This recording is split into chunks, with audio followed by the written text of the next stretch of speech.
Et on est reparti, on enchaîne un deuxième pack. Ce qui s'est passé, c'est que c'est pas la lipo qui était complètement vide. On a le ventilo qui s'est fait bloquer par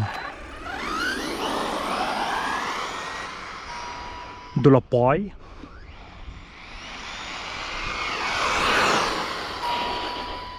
On a profité pour changer l'hypo, donc là on a les 2SZ 6000 qu'on avait sur le premier test dedans.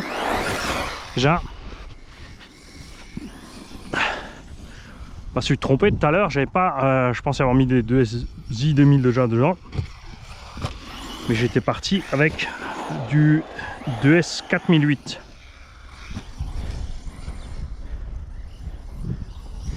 Donc on va voir ce que ça donne avec celle-là. Si on arrive pas en coupure thermique, hein, parce que là il n'a pas eu le temps vraiment de refroidir.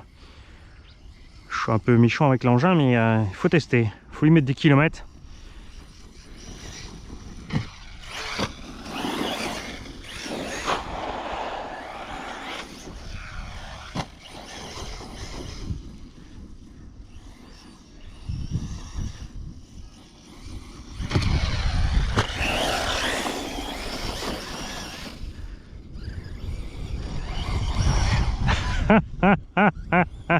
Pas crapouille qui va aller chez l'ophtalmo, hein.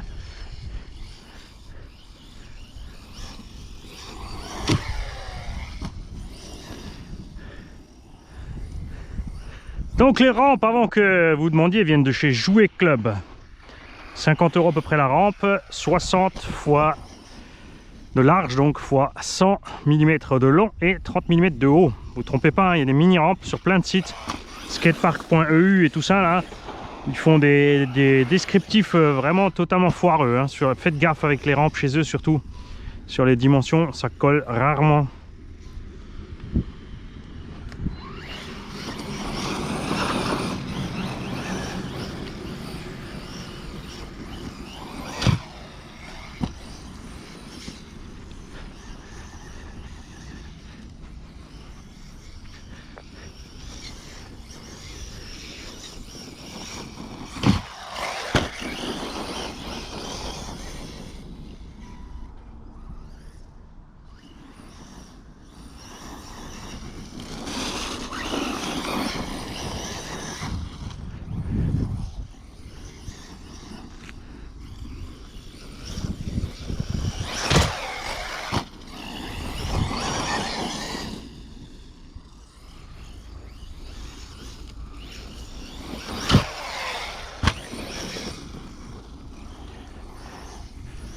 Alors c'est sûr qu'il consommera toujours plus, même avec le pignon plus petit, que la version buggy, comme dit, hein. N'oubliez pas le poids de la cage dessus. On en a parlé dans les autres vidéos. Et les pneus un peu plus lourds et la cage. Alors bien sûr, tu vas me dire, ouais, ça fait peut-être 500 grammes de plus, mais l'engin, un buggy de cette taille fait à peu près 3,5 à 4 kg. 500 grammes, c'est donc un quart de son poids. Pensez comme ça, hein. Il y en a un moteur de 68 mm à bord, qui a donc un cheval de moins que les 74, facile.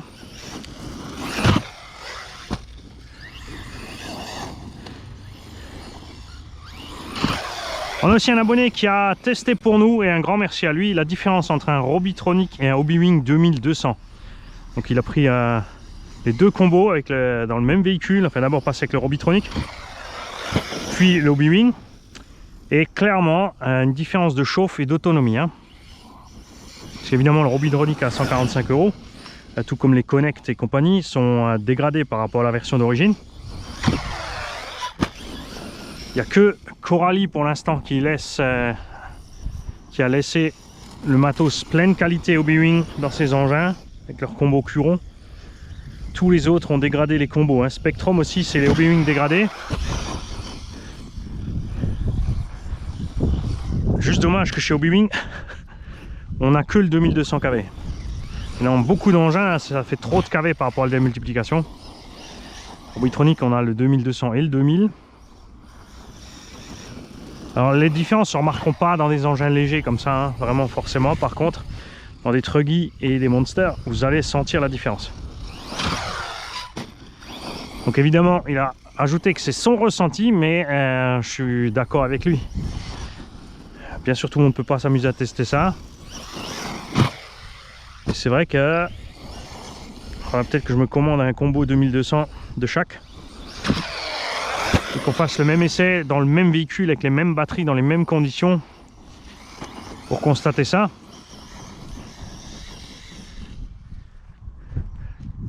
Après, pour l'utilisateur loisir, évidemment, qui en demande pas trop au combo, moi, le Robitronic me suffit amplement. J'en ai plusieurs dans plusieurs véhicules, ça va tranquille, hein.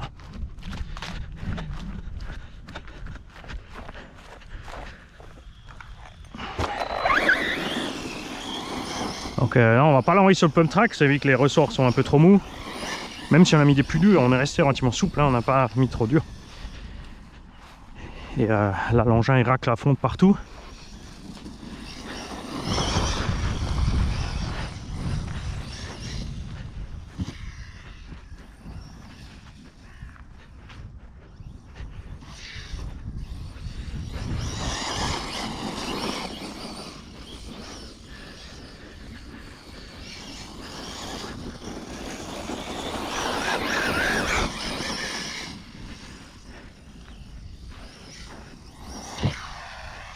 C'est très important, hein, pensez-y.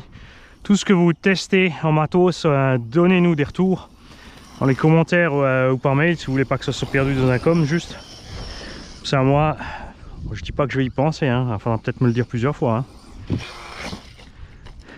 Donc partagez vos expériences, hein, sur tout type de modèle, évidemment de préférence sur le modèle qu'on est en train de tester, sur la vidéo de l'essai ou de l'atelier de ce modèle. Où là maintenant c'est un Buggy 1.8, donc on peut parler de Buggy 1.8 en général.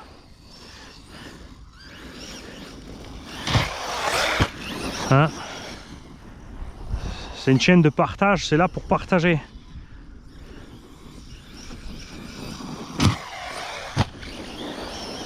Je suis pas le petit chef tyrannique qui a toujours raison et qui vire tous ceux à qui il n'est pas d'accord. Parce qu'il y en a comme ça, ils ont plus de gens bloqués que d'abonnés. Réel.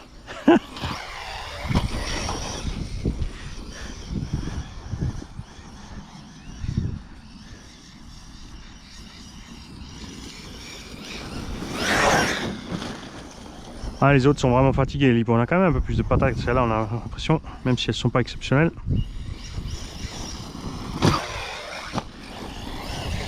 C'est vrai que j'aurais dû emmener les adaptateurs EC5 pour vous montrer la différence avec des Bashing 60C 5300 là en 2x2. Et on va les mettre tout à l'heure dans le VS2. Sympa, il a ralenti. Il savait pas si j'allais franchir tout le truc. Il a raison. Faut se méfier. C'est un blond qui pilote.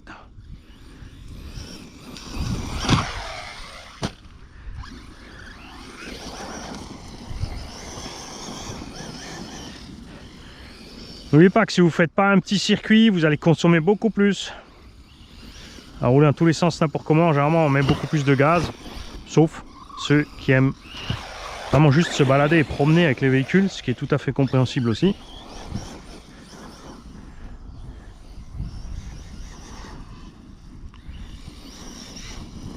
Il y a plein de gens, hein, qui sont contents avec des véhicules pas chers et fragiles parce qu'ils roulent que de temps en temps, ils roulent jamais fort. Donc ça suffit largement pour leur utilisation. Ça, tu vois, c'est pas un engin de bâche, hein, mais là il fait très bien le boulot. Il pourra enchaîner pack après pack sans problème.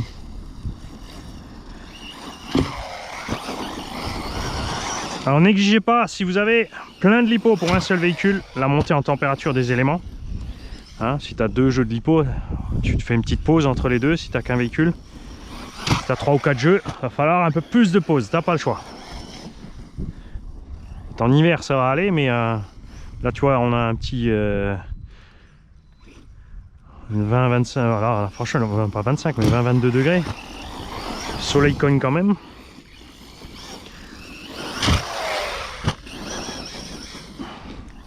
On a déjà chauffé bien sur le premier pack. On enchaîne le deuxième, mais ce qu'on va voir c'est si la température reste stable. Eh non, on arrive en coupure aussi, hein. Alors eh ben encore moins d'autonomie. 9 minutes.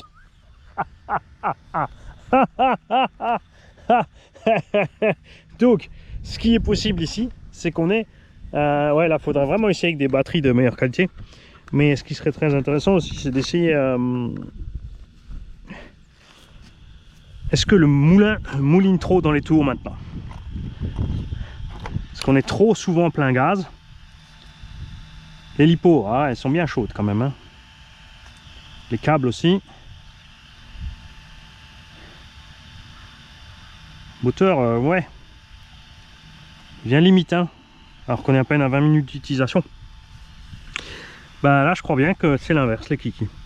Le pignon est trop petit et en fait, comme je suis tout le temps plein gaz entre les éléments, je suis tout le temps en train de mouliner à fond. Il va donc falloir repasser un pignon plus gros. Ça veut dire que toute cette opération qui était délicate pour sortir le pignon n'a servi à rien. Et non, c'est faux, parce que le jour où le futur acquéreur du véhicule, puis c'est pas des véhicules que je garde, veut faire un entretien ou changer quoi que ce soit, il aurait bien été emmerdé. Donc je suis bien content que ça me soit arrivé à moi. Alors tu vas me dire, il aura peut-être pas cassé son embout.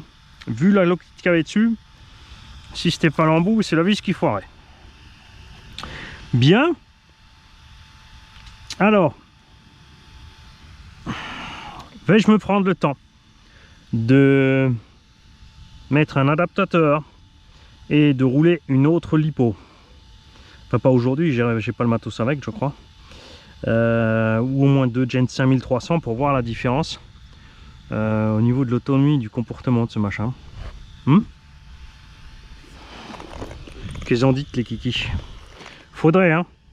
Faudrait. Ouais, mais j'ai le VS2, j'ai envie de m'amuser avec le VS2.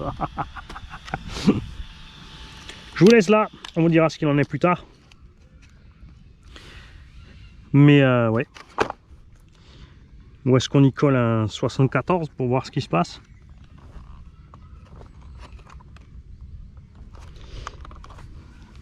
Non. Vaut mieux commencer par les lipos, parce que ça se trouve, c'est simplement les lipos qui sont tellement vieilles qu'elles en ont marre. Hein? L'autre, c'est sûr, c'est une vieille paire. Ça, c'est des i6000 prétendument 80C, mais elles les ont jamais de la vie.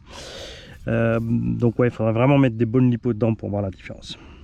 Tu vois, comme ça, des fois, on fait des tests, on fait des changements, et c'est plus foireux qu'avant. C'est pour ça qu'il faut tester.